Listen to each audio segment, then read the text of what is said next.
थानगढ़ की पंचाल भूमि संत और आस्था की भूमि है। यहाँ स्थापित मंदिर आज भी बरकरार है।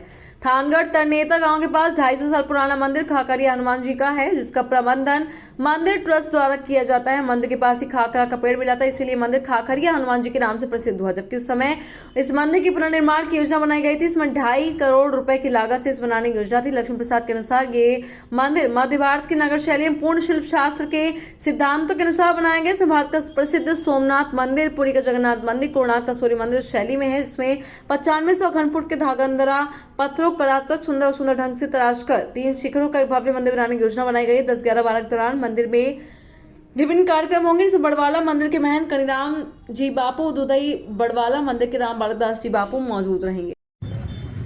जय श्री राम, जय सनातन धर्म, जय खाखरी हनुमान। आज रोज तरणेतर गाम खाते अपना सौथी जूना અને પ્રસિદ્ધ ખાખરી હનુમાન મંદિરે आज હનુમાનજી મંદિરનો જીર્ણોદ્વાર તેમજ રામ દરબાર મંદિરની પ્રાણ પ્રતિષ્ઠા હોય જે નિમિત્તે 3 દિવસીય આ કાર્યક્રમ હતો, જેમાં લોક ડાયરાનું આયોજન પણ કરવામાં આવ્યું હતું। આ 3 દિવસમાં આશરે 20,000 લોકોએ પ્રસાદ લીધી હશે। તેમજ આજરોજ હવન તેમજ પ્રાણ પ્રતિષ્ઠા કાર્યક્રમમાં પણ હજારો લોકોએ પ્રસાદ ગ્રહણ કર્યો। આ ખાખરિયા હનુમાનજીનું ઘણું મહત્વ છે અને સત્ય છે હનુમાનજી મહારાજ, અને સર્વ 18 વણ આ આસ્થા ધરાવતું મંદિર છે। જય ખાખરી હનુમાન। હાલે ને આવું બોલી